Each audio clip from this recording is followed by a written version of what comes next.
പ്രിയപ്പെട്ട പ്രേക്ഷകരെ, ഹായ്.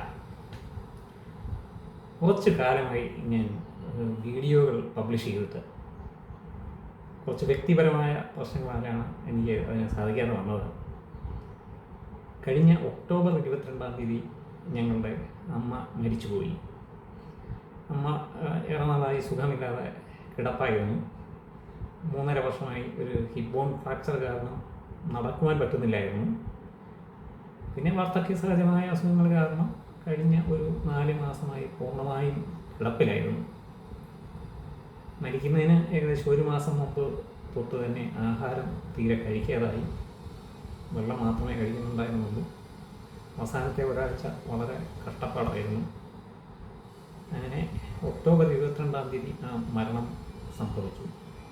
മരണസമയത്ത് ഞങ്ങൾ മക്കളെല്ലാവരും അടുത്ത് തന്നെ ഉണ്ടായിരുന്നു. മക്കളും മരുമക്കളും നാരായണ നാമങ്ങളും വിഷ്ണു സഹസ്രനാമവും ഒക്കെ ജപിച്ചതിൻ്റെ ഒരു ആത്മീയ പശ്ചാത്തലത്തിൽ തന്നെ അമ്മ വളരെ സമാധാനപരമായി യാത്രയായി. അമ്മയുടെ മരണം തീർച്ചയായും നമുക്ക് ദുഃഖകരമാണ്. പക്ഷേ അമ്മ വളരെയധികം രോഗങ്ങൾ കാരണം കഷ്ടപ്പെടുകയായിരുന്നു. അവസാന നാളുകളിൽ ആഹാരവും കഴിക്കാൻ പറ്റിയിരുന്നില്ല. അതുപോലെ ബെഡ് സോറൊക്കെ വന്ന് കിടപ്പായതുകൊണ്ട് പിന്നെ ആളുകളെയും തിരിച്ചറിയുന്നില്ലായിരുന്നു. അങ്ങനെ വളരെ ശോചനീയമായ ഒരു അവസ്ഥയിലായി. അങ്ങനെ ഒരു അവസ്ഥയിൽ നിന്നും ഒരു മോചനം കിട്ടിയതിന് ഞങ്ങൾക്ക് ദുഃഖമുണ്ടെങ്കിലും ഞങ്ങൾക്ക് ആശ്വാസവും ഉണ്ട്. കൂടുതൽ കഷ്ടപ്പെടാതെ പോയല്ലോ എന്ന ആശ്വാസം ഞങ്ങളുടെ മക്കൾക്ക് എല്ലാവർക്കും ഉണ്ട്. അങ്ങനെയാണല്ലോ, എന്തായാലും ജനിച്ചാൽ ഒരിക്കൽ മരിക്കണം. പിന്നെ നാട്ടിലായിരുന്നു മറ്റു കാര്യങ്ങളൊക്കെ. മരണാനന്തര ചടങ്ങുകളൊക്കെ നാട്ടിലായിരുന്നു. അമ്മയുടെ ആഗ്രഹം പോലെ തന്നെ അച്ഛൻ്റെ കുഴിമാടത്തിന് അരികെ തന്നെ അമ്മയ്ക്കും സംസ്കാരം നടത്തുവാൻ പറ്റി. ബ്രാഹ്മണാചാരപ്രകാരമുള്ള കർമ്മങ്ങളൊക്കെ ചെയ്തു. ഞങ്ങൾക്ക് 11-നുള്ള പിണ്ണവും 12-നുള്ള സവണ്ണിയുമാണ് പ്രധാന ചടങ്ങുകൾ. അതെല്ലാം നടത്തി. നവംബർ 2-ാം തീയതി രാത്രിയോടെ ഞങ്ങൾ തിരുവനന്തപുരത്ത് തിരിച്ചെത്തി. പക്ഷേ നവംബർ 3-ാം തീയതി ആയപ്പോൾ എനിക്കൊരു ചെറിയ പനി തുടങ്ങി. നമ്മളെ പാരസെറ്റമോളും കാര്യങ്ങളൊക്കെ കഴിച്ച് നോക്കിയിട്ടും അങ്ങോട്ട് മാറുന്നില്ലായിരുന്നു. പനിയുടെ രൂക്ഷത കൂടി വന്നു. അങ്ങനെ ഒരു 4 ദിവസത്തിന് ശേഷം ഹോസ്പിറ്റലിൽ പോയി. അവിടെ അഡ്മിറ്റായി. കഠിനമായ ഒരു ഇൻഫെക്ഷൻ എനിക്ക് ബാധിച്ചിരുന്നു. വൈറസും ബാക്ടീരിയയും എല്ലാം കൂടെ എന്നെ അറ്റാക്ക് ചെയ്തിരുന്നു. എൻ്റെ ഫലമായി വലിയ ടെമ്പറേച്ചറും അതുപോലെ തന്നെ എനിക്ക് സംസാരിക്കാനും പറ്റുന്നില്ലായിരുന്നു കഫക്കെട്ട് കാരണം. അങ്ങനെ വളരെ കഷ്ടപ്പെട്ടു. എന്തായാലും ഒരു 4 ദിവസത്തെ ട്രീറ്റ്മെൻറ്റ് കൊണ്ട് വലിയ പനിയൊക്കെ മാറി. എന്നാലും ആ ക്ഷീണം, ഇതിൻ്റെ പനി വന്നതിൻ്റെ ക്ഷീണം ഒരു 3 ആഴ്ചയോളം ഉണ്ടായിരുന്നു. അതുകൊണ്ട് വീഡിയോകളൊന്നും ഇടാൻ പറ്റിയില്ല. പിന്നെ ഇതിനിടയിൽ എനിക്ക് നല്ല പരിചയമുള്ള ഒരു 2 വ്യക്തികളുടെ മരണവും സംഭവിച്ചു. ഒന്ന് എൻ്റെ ഇളയ മകളുടെ അടുത്ത സുഹൃത്തിൻ്റെ അച്ഛനായിരുന്നു. അദ്ദേഹം ഏകദേശം ഒരു 10 മാസത്തോളമായി ക്യാൻസറിന് ചികിത്സയിലായിരുന്നു. നിർഭാഗ്യവശാൽ ഈ ക്യാൻസർ കണ്ടുപിടിക്കുവാൻ ഒരുപാട് വൈകി. അതുകൊണ്ട് അത് മറ്റ് ഭാഗങ്ങളിലേക്ക് വ്യാപിക്കുകയും ചികിത്സ ഫലിക്കാതെ നവംബർ അവസാനത്തോടു കൂടി അദ്ദേഹം മരിക്കുകയും ചെയ്തു. മരിക്കുമ്പോൾ 60 വയസ്സ് മാത്രമേ അദ്ദേഹത്തിന് പ്രായമുണ്ടായിരുന്നുള്ളൂ. പിന്നെ 2-മത്തെ ആൾ എൻ്റെ മൂത്ത മകളുടെ അടുത്ത സുഹൃത്തിൻ്റെ അച്ഛനായിരുന്നു. അത് വളരെ പെട്ടെന്നുള്ള ഒരു മരണമായിരുന്നു. അദ്ദേഹം കടയിൽ പോകാൻ വേണ്ടി വീട്ടിൽ നിന്നും വെളിയിലേക്ക് ഇറങ്ങിയ ആളാണ്. പെട്ടെന്ന് കുഴഞ്ഞു വീണ് മരിക്കുകയാണ് ഉണ്ടായത്. അദ്ദേഹത്തിന് കുറച്ച് പ്രഷറും ഷുഗറും ഒക്കെ ഉണ്ടായിരുന്നു. അതിന് മരുന്നുകൾ കഴിക്കുന്നുണ്ടായിരുന്നു. അദ്ദേഹത്തിന് 64 വയസ്സ് മാത്രമേ പ്രായമുണ്ടായിരുന്നുള്ളൂ. അപ്പം ഈ മരണങ്ങൾ, എൻ്റെ അമ്മയുടെ മരണം, അടുത്ത വ്യക്തികളുടെ മരണം, അതോടൊപ്പം എൻ്റെ ആശുപത്രിവാസം, ഇവയൊക്കെ ജീവിതത്തെയും മരണത്തെയും കുറിച്ച് ഒരുപാട് ചിന്തിക്കുവാൻ എന്നെ പ്രേരിപ്പിച്ചു. ആ ചിന്തകൾ നിങ്ങളുമായിട്ടൊക്കെ ഒന്ന് ഷെയർ ചെയ്യാൻ വേണ്ടി ഒരു വീഡിയോയാണ് ഞാൻ ഇന്നിവിടെ ഇടുന്നത്. അപ്പം ഈ രണ്ട് കൂട്ടർ ഈ വീഡിയോ കാണേണ്ട ആവശ്യമില്ല. ഒരു കൂട്ടരെന്ന് വെച്ച് കഴിഞ്ഞാൽ ഒരു 45 വയസ്സിന് താഴെ പ്രായമുള്ളവർ, അവർക്ക് ഈ വീഡിയോ ബോറിംഗ് ആയിട്ട് തോന്നും. കാരണം നിങ്ങൾക്ക് ഈ വീഡിയോ കാണാനുള്ള ഒരു പ്രായമായിട്ടില്ല, ഇനിയും സമയമുണ്ട്. രണ്ടാമത്തെ കൂട്ടർ എന്തായാലും ഇതെല്ലാം വിധിയാണ്, മരണം എപ്പോൾ വേണമെങ്കിലും സംഭവിക്കാം. അപ്പോൾ അതിനെക്കുറിച്ച് നമുക്ക് ബോധർ ചെയ്യേണ്ട, നമ്മൾ പ്രത്യേകിച്ച് അതിനെക്കുറിച്ചൊന്നും ശ്രദ്ധിക്കേണ്ട, നമുക്ക് ഇഷ്ടമുള്ളതുപോലെ അങ്ങ് ജീവിക്കാം എന്ന് വിചാരിക്കുന്നവർ, തീർച്ചയായും അവർക്ക് അങ്ങനെ വിചാരിക്കാനുള്ള സ്വാതന്ത്ര്യമുണ്ട്. നമ്മുടെ ഒരു ജനാധിപത്യ രാജ്യമാണ്, നമുക്ക് ഇഷ്ടമുള്ളതുപോലെ ചിന്തിക്കാൻ, പ്രവർത്തിക്കാം. അവരവരുടെ ആരോഗ്യം അവരവരുടെ കയ്യിൽ തന്നെയാണ്. നിങ്ങളുടെ ചിന്താഗതി തീർച്ചയായും അത് നിങ്ങളുടെ വ്യക്തിപരമായ കാര്യമാണ്. അങ്ങനെയുള്ളവരും ഈ വീഡിയോ കാണണ്ട, എന്ന് കണ്ട് വലിയ നിങ്ങളുടെ സമയം പാഴാക്കണ്ട. നിങ്ങൾക്കത് ഈ വീഡിയോ ബോറിംഗ് ആയിട്ട് തോന്നും. അതുകൊണ്ട് നിങ്ങൾ വേറെ ഇൻട്രസ്റ്റിംഗ് ആയിട്ടുള്ള വീഡിയോകൾക്ക് വേണ്ടി ഇപ്പം തന്നെ ഇതിൽ നിന്നും ഇതിനെ കട്ട് ചെയ്തിട്ട് പോകാം. No worries. പക്ഷേ നിങ്ങൾ എന്നെപ്പോലെ ചിന്തിക്കുന്ന ഒരാളാണെങ്കിൽ, നമുക്ക് നമ്മുടെ ജീവിതകാലം കുറച്ചുകൂടെ നീട്ടിയെടുക്കണം എന്ന് വിചാരിക്കുന്ന ഒരാളാണെങ്കിൽ തീർച്ചയായും എൻ്റെ ഈ ജൽപ്പനങ്ങൾ നിങ്ങൾക്ക് ഇഷ്ടപ്പെട്ടേക്കാം. അങ്ങനെയുള്ളവർക്ക് സ്വാഗതം, കണ്ടു നോക്കൂ. അപ്പം നമ്മുടെ കേരളത്തിലെ ഇന്നത്തെ ഒരു ശരാശരി ആയുസ്സെന്ന് വെച്ച് കഴിഞ്ഞ് കഴിഞ്ഞാൽ ഒരു 75 വയസ്സൊക്കെയാണ്. അപ്പം അത്രയും നാളെങ്കിലും ഒന്ന് ജീവിച്ചിരിക്കണമെങ്കിൽ എന്ത് ചെയ്താൽ പറ്റും എന്ന് ഞാൻ ഇങ്ങനെ ചിന്തിക്കുകയായിരുന്നു. പൊതുവെ പറയുന്നത് താൻ പാതി ദൈവം പാതി എന്നാണ്. ആയുസ് ആരുടെയും കയ്യിലല്ല, നമുക്ക് എപ്പോൾ വേണമെങ്കിലും മരണം വരാം. പക്ഷേ താൻ പാതി എവിടെയാണ് കാര്യം? ആ താൻ പാതിയിൽ നമുക്ക് ചില കാര്യങ്ങൾ ചെയ്തുകൂടി എന്ന് ഞാനിങ്ങനെ ആലോചിച്ചു. ഞാനൊരു ആരോഗ്യ വിദഗ്ധനൊന്നുമല്ല, ഞാൻ ഈ ഒരു സോഫ്റ്റ്വെയർ എഞ്ചിനീയറാണ്, കമ്പ്യൂട്ടർ പ്രോഗ്രാം ഉണ്ടാക്കുന്നതാണ് എൻ്റെ ജോലി. എന്നാലും നമ്മൾ വായിച്ച അറിവിൻ്റെയും അനുഭവത്തിൻ്റെയൊക്കെ വിളിച്ച് ചില കാര്യങ്ങളെക്കുറിച്ച് ഞാൻ ഇങ്ങനെ ചിന്തിച്ചു. അത് നിങ്ങളുടെ മുമ്പിൽ അവതരിപ്പിക്കാമെന്ന് കരുതി. എൻ്റെ നോട്ടത്തിൽ നമ്മൾ ഒരു 5 കാര്യങ്ങൾ ശ്രദ്ധിക്കുകയാണെങ്കിൽ നമ്മളെ ഭാഗം താൻ പാതി ഏകദേശമൊക്കെ ചെയ്തു എന്ന് വിചാരിക്കാം. അതിൽ 1 രോഗനിർണയവും ചികിത്സയും, 2 നമ്മളെ ഭക്ഷണക്രമം, കഴിക്കുന്ന കാര്യങ്ങൾ, 3 നമ്മൾ അപകടങ്ങൾ ഒഴിവാക്കുക എന്നുള്ളത്, 4 ഉത്കണ്ഠ, സ്ട്രെസ്സ് ഇവയൊക്കെ നിയന്ത്രിക്കുക എന്നുള്ളത്, 5 വ്യായാമം. അപ്പോൾ ഇതിൽ ആദ്യത്തെ കാര്യം നമുക്ക് ഒന്ന് ബ്രീഫായിട്ട് നോക്കാം. അതായത് നമ്മളെ രോഗനിർണയവും ചികിത്സയും. അപ്പം അങ്ങനെ പറയുമ്പോൾ ഒരു 45-50 വയസ്സ് കഴിഞ്ഞ ആളുകൾ തീർച്ചയായും റെഗുലർ ഹെൽത്ത് ചെക്കപ്പുകൾ ചെയ്തിരിക്കണം. പ്രധാനമില്ലമാർ ഷുഗർ, പ്രഷർ, കൊളസ്ട്രോൾ ഇവയൊക്കെ ഉണ്ടോ എന്ന് നോക്കുക, ഉണ്ടെങ്കിൽ അതിനുള്ള മരുന്നുകൾ കഴിക്കുക. ഭാഗ്യവശാൽ നമ്മുടെ കേരളത്തിൽ ഇതിനൊക്കെയുള്ള ഫെസിലിറ്റീസ് പാശ്ചാത്യ രാജ്യങ്ങളുടെ ഒപ്പം തന്നെ ഉണ്ട്. അപ്പോൾ നമുക്കിത് ഒന്ന് ചെയ്തു നോക്കാവുന്നതേ ഉള്ളൂ. പിന്നെ ഒരു 50 വയസ്സൊക്കെ ആകുമ്പോൾ നമ്മളെ സ്ഥിരമായി അലട്ടുന്ന ചില പ്രശ്നങ്ങൾ നമുക്ക് ഉണ്ടാവും, അവയെ ശ്രദ്ധിക്കണം. ഉദാഹരണത്തിന് വയറ് എൻ്റെ ഒരു വീക്ക് പോയിൻ്റാണ്. അപ്പം വയറിനുള്ള പ്രശ്നങ്ങൾ ഞാൻ സീരിയസ് ആയിട്ട് തന്നെ എടുക്കും. പിന്നെ ഈ ഒരു പ്രായമൊക്കെ ആയിക്കഴിഞ്ഞ ആൾക്കാർക്ക് എന്തെങ്കിലുമൊക്കെ അവരുടെ രീതികളിൽ വരുന്ന വ്യത്യാസം, ഫോർ എക്സാമ്പിൾ ഒന്ന് സ്പീഡിൽ നടക്കുമ്പം വരുന്ന കിതപ്പ്, വിട്ടുമാറാത്ത തലവേദന, വയറിൻ്റെ പ്രശ്നങ്ങൾ, അല്ലെങ്കിൽ ശരീരത്തിൽ വരുന്ന ചെറിയ മുഴകൾ, ഇവയൊന്നും തന്നെ നിസാരമായിട്ട് കളയരുത്. മിക്കവാറും ഗുരുതര പ്രശ്നങ്ങളൊന്നും കാണില്ലായിരിക്കും, എന്നാലും നമ്മൾ ഒരു ഡോക്ടറെ കണ്ട് അതെന്താണെന്ന് അറിഞ്ഞിരിക്കുക, അതിൻ്റെ ചികിത്സ തേടുക. അതോടൊപ്പം തന്നെ നമ്മളെ രോഗാവസ്ഥയെക്കുറിച്ച് നമ്മളും കുറേ മനസ്സിലാക്കണം. ഇന്ന് ഇൻ്റർനെറ്റിൽ കൂടെയൊക്കെ നമുക്ക് ധാരാളം വിവരം കിട്ടും. അപ്പം നമ്മളെ രോഗാവസ്ഥ എന്തോന്നും നമ്മളും കൂടെ മനസ്സിലാക്കുക, നല്ല ഡോക്ടറെ കൊണ്ട് അതിനുള്ള ചികിത്സ തേടുക.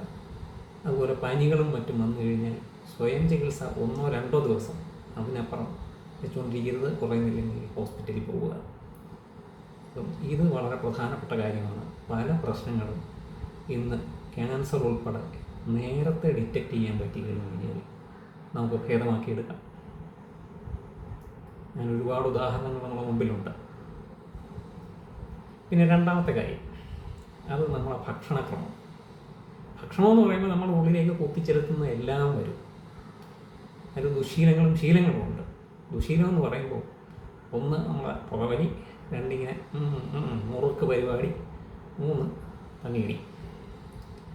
അപ്പം ഇതിൽ പുകവലിയും മുറുക്കും നിർത്തിയേ പറ്റൂ. അത് ഭയങ്കര പ്രശ്നമാണ്. നമ്മുടെ പുകവലി ലങ്സിനെ വല്ലാതെ ബാധിക്കുന്ന കാര്യമാണ്. ഒരു 50കളിലൊക്കെ എത്തിക്കഴിഞ്ഞാൽ നിങ്ങളത് ഉപേക്ഷിക്കണം. ഒറ്റയടിക്ക് പറ്റിയില്ലെങ്കിൽ ക്രമേണയെങ്കിലും അത് നിർത്തണം. മുറുക്കാണെങ്കിൽ ക്യാൻസർ കോസിങ്ങാണ്. ഒരുപാട് കേസുകളുണ്ട് മുറുക്ക് കാരണം വായിൽ ക്യാൻസർ വരുന്നത്. എന്തിനാ വെറുതെ ആവശ്യമില്ലാത്ത കാര്യങ്ങൾ. പിന്നെ മദ്യപാനം പൂർണ്ണമായി ഒഴിവാക്കാൻ പറ്റുമെങ്കിൽ ഒഴിവാക്കുക. അല്ലെങ്കിൽ അതിൻ്റെ ഫ്രീക്വൻസി, അത് കുടിക്കുന്ന ഒരു ഗ്യാപ്പ് കൂട്ടുക. അതോടൊപ്പം തന്നെ അതിൻ്റെ ക്വാണ്ടിറ്റി, കുടിക്കുന്ന അളവ് കുറയ്ക്കുക. ഒരു ഫുഡ് ബോട്ടിൽ വാങ്ങിച്ചു കഴിഞ്ഞ് കഴിഞ്ഞാൽ അത് തീർത്ത് വെച്ചിട്ട് പോയി കിടന്നുറങ്ങാം എന്നൊന്നും വിചാരിക്കേണ്ട കാര്യമില്ല. അത് തീർത്ത് കഴിക്കാൻ അത്രയും പ്രധാനപ്പെട്ട ജോലിയൊന്നുമല്ല. അത് അവിടെ ഇരിക്കും, പിന്നെയും കഴിക്കാൻ.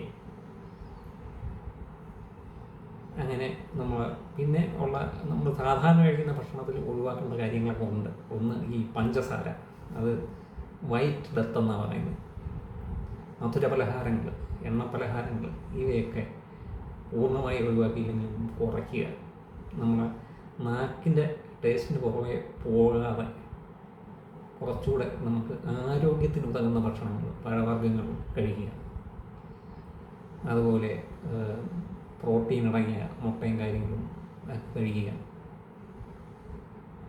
പലരും എഗ്ഗിൻ്റെ മുട്ടയുടെ മഞ്ഞ കഴിക്കാറില്ല, കൊളസ്ട്രോളൊക്കെ പേടിച്ച്. പക്ഷേ പുതിയ റിസർച്ച് പറയുന്നത് നമ്മൾ ഡയറ്ററി കൊളസ്ട്രോൾ അല്ല നമുക്ക് കൊളസ്ട്രോൾ ഉണ്ടാക്കുന്നതെന്നാണ്. അതുകൊണ്ട് നമ്മൾ മുട്ട മഞ്ഞയൊന്നും അങ്ങനെ ഉപേക്ഷിക്കേണ്ട കാര്യമില്ല. പിന്നെ ഒരുപാട് വയറ് നിറച്ചെപ്പോഴും കഴിക്കുന്ന ശീലം ഒഴിവാക്കുക. നമ്മൾ വയറെപ്പോഴും നിറഞ്ഞിരിക്കേണ്ട ആവശ്യമില്ല. ഇടയ്ക്കിടയ്ക്ക് വിശ്രമം കൊടുക്കുക. ഇങ്ങനെയൊക്കെയുള്ള ചില കാര്യങ്ങൾ ശ്രദ്ധിച്ചു കഴിഞ്ഞാൽ ഭക്ഷണ കാര്യത്തിൽ നമ്മൾ ഒരുവിധം ക്ലീനാവും. പിന്നെ മൂന്നാമത്തേത് അപകടങ്ങൾ ഒഴിവാക്കുക എന്നുള്ളതാണ്. ഈ ഒരു 50കളിലൊക്കെ എത്തിയ ആളുകൾ അമിത വേഗത്തിൽ വണ്ടി ഓടിക്കാറും ഒന്നുമില്ല, അതിനുള്ള സാധ്യതകൾ കുറവാണ്. പക്ഷേ എന്നിരുന്നാലും അവർക്ക് പല പ്രശ്നങ്ങൾ കാരണവും വാഹനാപകടങ്ങളും ഉണ്ടാകാം. അമിതവേഗം അല്ലെങ്കിൽ പോലും പലപ്പോഴും ഈ ഒരു ഏജിലെത്തി നമ്മളെപ്പോലുള്ളവർക്ക് ഉറക്കക്കുറവ് ഒരു പ്രശ്നമായിരിക്കും. അപ്പം ഉറക്കം കുറഞ്ഞിരിക്കുമ്പോൾ വണ്ടി ഓടിച്ചു കഴിഞ്ഞാൽ അപകട സാധ്യത കൂടും. അതൊഴിവാക്കാം. അതുപോലെ രാത്രി ഡ്രൈവിങ്, രാത്രി ഒരു 11നും രാവിലെ 4നും ഇടയ്ക്കുള്ള ഡ്രൈവിങ് ഒഴിവാക്കാം. നമുക്ക് പഴയതുപോലെ കണ്ണിൻ്റെ ഒരു കാഴ്ചശക്തി കാണത്തില്ല. അപ്പോൾ അതും അപകടങ്ങളുണ്ടാക്കാം. പിന്നെ വീഴ്ചകൾ ഒഴിവാക്കണം. പഴയ പോലെ എല്ലായിടവും ചാടി കയറാനോ ചാടി ഇറങ്ങാനോ പറ്റിയെന്നിരിക്കത്തില്ല. അപ്പം അപകടങ്ങൾ ഒഴിവാക്കുന്നതാണ് മൂന്നാമത്തെ കാര്യം. നാലാമത്തെ കാര്യം എന്ന് പറഞ്ഞു കഴിഞ്ഞാൽ നമ്മളെ അനാവശ്യമായ ടെൻഷൻസ്, ഉത്കണ്ഠകളും കുറയ്ക്കുക എന്നുള്ളതാണ്. അപ്പം ഇതിനു വേണ്ടി നമുക്ക് പല കാര്യങ്ങളും, പ്രാണായാമം, മെഡിറ്റേഷൻ, അതുപോലെ കുറച്ച് സ്പിരിച്വലായിട്ടുള്ള കാര്യങ്ങൾ, വൈകുന്നേരങ്ങളിൽ കുറച്ച് ഭക്തിപരമായ കാര്യങ്ങളൊക്കെ ചെയ്യുന്നത് എപ്പോഴും നമ്മുടെ മനസ്സിനെ ഒന്ന് കാമാക്കും. അതുപോലെ അനാവശ്യമായ മത്സരങ്ങളും ആഗ്രഹങ്ങളും ഒഴിവാക്കുന്നതും മനസ്സിനെ ശാന്തമാക്കാൻ സഹായിക്കും. അഞ്ചാമതായി പറയാൻ പോകുന്ന കാര്യമാണ് ഏറ്റവും പ്രധാനം, അത് വ്യായാമം. നിങ്ങളുടെ ഭക്ഷണക്രമം പോലും അത്ര നല്ലതല്ലെങ്കിലും നിങ്ങൾക്ക് മതിയായ വ്യായാമം ഉണ്ടെങ്കിൽ ആരോഗ്യത്തെ ഒരു വലിയ പരിധി വരെ സംരക്ഷിക്കാം. നമ്മുടെ ശരീരം എന്ന് പറഞ്ഞു കഴിഞ്ഞാൽ ദൈവം തന്നിരിക്കുന്നത് ഓടാനും ചാടാനും ഒക്കെ ആയിട്ടാണ്. അല്ലാതെ ഇങ്ങനെ കുത്തിയിരുന്ന് കമ്പ്യൂട്ടറിൻ്റെ മുമ്പിലിരുന്ന് ജോലി ചെയ്യാനോ വെറുതെ ഇരിക്കാനോ അല്ല. പഴയകാല മനുഷ്യരെ എടുത്തു കഴിഞ്ഞ് കഴിഞ്ഞാൽ, ആദ്യകാല മനുഷ്യർ, ഹണ്ടർ ഗ്യാദറേഴ്സ് എടുത്തു കഴിഞ്ഞാൽ അവർ ഭക്ഷണത്തിന് വേണ്ടിയും സ്വയരക്ഷയ്ക്ക് വേണ്ടിയും ഓടി നടന്നിരുന്നവരാണ്. അതാണ് നമ്മുടെ ശരീരത്തിൻ്റെ ഘടന. അപ്പം അങ്ങനെ അല്ലാതെ നമ്മുടെ ശരീരം എപ്പോഴും ഉപയോഗിക്കാതെ ഇരിക്കുന്ന ഒരു സന്ദർഭം വരുമ്പോഴാണ് കൂടുതൽ അസുഖങ്ങൾ വരുന്നത്. വ്യായാമം എന്ന് പറയുമ്പം നമ്മൾ എല്ലാവരും പെട്ടെന്ന് ചെയ്യുന്ന ഒരു സാധനം അല്ലെങ്കിൽ ഓർക്കുന്ന ഒരു കാര്യം എന്ന് പറഞ്ഞാൽ നടക്കാൻ പോവുകയാണ്. നടപ്പൊരു നല്ല വ്യായാമമാണ്. പക്ഷേ കുറച്ച് പേര് ചേർന്ന് സൊറയൊക്കെ പറഞ്ഞ് വളരെ പതുക്കെ നടന്നിട്ട് കാര്യമൊന്നുമില്ല. അത്യാവശ്യം കഥയ്ക്കുന്ന രീതിയിൽ, വേർക്കുന്ന രീതിയിൽ തന്നെ സ്പീഡിൽ നടക്കണം. കഴിയുമെങ്കിൽ ജോഗ് ചെയ്യണം. നമ്മൾ വ്യായാമം എന്ന് പറയുമ്പോൾ നമുക്ക് ശരീരത്തിന് അതിൽ നിന്നും കുറേ വേർപ്പുൽപ്പാദിപ്പിക്കാനുള്ള രീതിയിലുള്ള സ്ട്രെസ്സെങ്കിലും വരണം. എന്നാലേ അതൊരു എഫക്റ്റീവായിട്ടുള്ള വ്യായാമമാകത്തുള്ളൂ. പിന്നെ നടപ്പിന് പുറമെ നമ്മൾ ശ്രദ്ധിക്കേണ്ട വേറൊരു വലിയ കാര്യം നമ്മളെ ഈ ഫ്ലെക്സിബിലിറ്റിയാണ്. പ്രായമാകുമ്പോഴും നമ്മളെ ഫ്ലെക്സിബിലിറ്റി കുറഞ്ഞ് വരും. അതിന് യോഗയും മറ്റും പ്രാക്ടീസ് ചെയ്യുന്നത് വളരെ നന്നായിരിക്കും. നമ്മളെ സന്ധികൾക്കുള്ള വഴക്കം, അതുപോലെ ബാലൻസ്, ഇവയെല്ലാം ഇമ്പ്രൂവ് ചെയ്യുക. അപ്പോൾ എന്നും നടക്കുന്ന ഒരാളാണെങ്കിൽ പോലും ഇടയ്ക്കിടയ്ക്ക് ഇതുപോലുള്ള എക്സസൈസുകളൂടെ ചെയ്തില്ലെങ്കിൽ നമുക്ക് ഫ്ലെക്സിബിലിറ്റിയുടെ പ്രശ്നങ്ങളുണ്ടാകും. മുട്ടുവേദനയും മറ്റു സന്ധിവേദനകളും വരും. ഇതെല്ലാം നമ്മൾ ശ്രദ്ധിക്കണം. മൂന്നാമത്തെ വളരെ ഇമ്പോർട്ടൻ്റ് ആയിട്ടുള്ള ഒരു കമ്പോണൻ്റ് എന്ന് പറഞ്ഞു കഴിഞ്ഞാൽ നമ്മുടെ മസിൽ സ്ട്രെങ്താണ്. ഒരു 30 വയസ്സൊക്കെ ആയി കഴിയുമ്പോൾ തൊട്ട് മസിൽ വീക്കാവും എന്നാണ് പഠനങ്ങൾ കാണിക്കുന്നത്. അപ്പം നമ്മളെ മസിൽസിനെ സ്ട്രോങ് ആക്കി വയ്ക്കുന്ന വ്യായാമങ്ങൾ ചെയ്യണം. അപ്പം അതിന് ഏറ്റവും നല്ല എക്സസൈസുകൾ ബോഡി വെയ്റ്റ് എക്സസൈസുകൾ, പുഷപ്പ്, പുള്ളപ്പ്, അങ്ങനെയുള്ള എക്സസൈസുകൾ, ബോഡി വെയ്റ്റ് സ്ക്വാറ്റ്സ് എന്നിവയും പിന്നെ വെയ്റ്റ് ലിഫ്റ്റിങ്ങുമാണ്. ഇതൊക്കെ നമ്മൾ ഇപ്പോൾ ഇതിനു മുമ്പ് ഇതൊന്നും ചെയ്തിട്ടില്ലാത്ത ഒരാളാണെങ്കിൽ ഇതൊക്കെ തന്നെ തുടങ്ങുന്നത് അത്ര അഡ്വൈസബിൾ അല്ല. അതുകൊണ്ട് ഒരു നല്ല ട്രെയിനറുടെ സഹായത്തോടെ ഇതിലേക്ക് എത്തുന്നതാണ് നല്ലത്. വേറെ ജിമ്മിലൊന്നും പോയില്ലെങ്കിൽ തന്നെ വീട്ടിൽ വെച്ച് പുഷപ്പ് പോലുള്ള എക്സസൈസുകൾ ചെയ്താൽ തന്നെ നമുക്ക് ഒരു പരിധിവരെ നമ്മളെ മസിൽ സ്ട്രെങ്ത് കീപ്പ് ചെയ്യാം. അത് കാരണം പല പ്രശ്നങ്ങളും, നടുവേദന, കഴുത്ത് കിടപ്പ്, കൈകാൽ വേദന, ഇവയെല്ലാം നമുക്ക് വളരെയധികം കുറയ്ക്കുവാൻ കഴിയും. അതുപോലെ നമ്മുടെ ഡെയിലി ആക്ടിവിറ്റീസ് കുറച്ചുകൂടെ എഫർട്ട്ലെസ് ആക്കാൻ പറ്റും. ഉദാഹരണത്തിന് ഗ്രോസറിയൊക്കെ എടുത്ത് പടിയൊക്കെ കയറി വണ്ടി കൊണ്ട് വയ്ക്കണമെങ്കിൽ നമുക്ക് അത്യാവശ്യം മസിലിൻ്റെയൊക്കെ സ്ട്രെങ്ത് ഉണ്ടെങ്കിൽ അത് നമുക്ക് വലിയൊരു പ്രശ്നമായിട്ട് തോന്നില്ല. അപ്പോൾ ഇങ്ങനെ നമ്മൾ വ്യായാമ കാര്യങ്ങളിൽ കൂടെ ശ്രദ്ധിക്കുക. അപ്പോൾ ഈ 5 കാര്യങ്ങൾ നമ്മൾ ശ്രദ്ധിച്ചു കഴിഞ്ഞാൽ നമ്മുടെ പാതി ഏകദേശം നമുക്ക് ചെയ്തു എന്ന് പറയാം. ബാക്കി പാതി ദൈവത്തിന് വിട്ടുകൊടുക്കുക. അപ്പം ഭഗവാൻ ശ്രീകൃഷ്ണൻ ഗീതയെ പറഞ്ഞിട്ടുണ്ട്, കർമ്മണ്യ അധികാരസ്ഥയെ ഫലേഷു കഥാചന. അതായത് നിങ്ങളുടെ കർമ്മം ചെയ്യുക, ബാക്കി ഫലം ഞാൻ തരും എന്നാണ് ഭഗവാൻ കൃഷ്ണൻ പറഞ്ഞിരിക്കുന്നത്. അതുകൊണ്ട് നമുക്ക് പ്രതീക്ഷിക്കാം നമ്മളെ ഭാഗം കൃത്യമായിട്ടൊക്കെ നോക്കിക്കഴിഞ്ഞാൽ ബാക്കി ദൈവവും കൂടെ ഒന്ന് സഹായിക്കും. അങ്ങനെ ഈ കവി പാടിയതുപോലെ ഈ മനോഹര തീരത്ത് തരുമോ ഇനിയൊരു ജന്മം കൂടി എന്നാണ് കവി പാടിയത്. പക്ഷേ ഇനി ഒരു ജന്മമൊക്കെ ഇനി കിട്ടുമെന്ന് നമുക്കറിയത്തില്ല. അതുകൊണ്ട് ഇപ്പം കിട്ടിയിരിക്കുന്ന ജന്മം മാക്സിമം ആരോഗ്യത്തോടെ, മാക്സിമം നീട്ടി ദീർഘായുസ്സായിട്ട് ഇരിക്കുവാൻ നമുക്ക് ശ്രമിക്കാം. അപ്പം ഇങ്ങനെയുള്ള കാര്യങ്ങളൊന്ന് ശ്രദ്ധിച്ചു കഴിഞ്ഞാൽ അതിന് നമുക്ക് കഴിയും എന്നാണ് ഞാൻ വിചാരിക്കുന്നത്. എല്ലാവരും ഒന്ന് ശ്രദ്ധിക്കുക. ആരോഗ്യവാന്മാരും ആരോഗ്യവതികളുമായിട്ട് ഇരിക്കുക. അപ്പോൾ നമസ്കാരം. എൻ്റെ ഈ ജൽപ്പനങ്ങൾ നിങ്ങൾക്ക് ഇഷ്ടപ്പെട്ടെങ്കിൽ ഒരു ചെറിയ കാര്യം ചെയ്യണം. നമ്മളെ ചാനലൊന്ന് സബ്സ്ക്രൈബ് ചെയ്തേക്കണം. അങ്ങനെ ചെയ്തു കഴിഞ്ഞാൽ ഇനിയും നമ്മളിതുപോലുള്ള ഐഡിയാസും വീഡിയോസും ഒക്കെ ആയിട്ട് വരും. അതിൻ്റെ നോട്ടിഫിക്കേഷൻ നിങ്ങൾക്ക് കിട്ടും. നമുക്ക് തമ്മിൽ കാണാൻ പറ്റും. അപ്പോൾ ഇനി കാണുന്നവരേക്കും ബൈ ബൈ.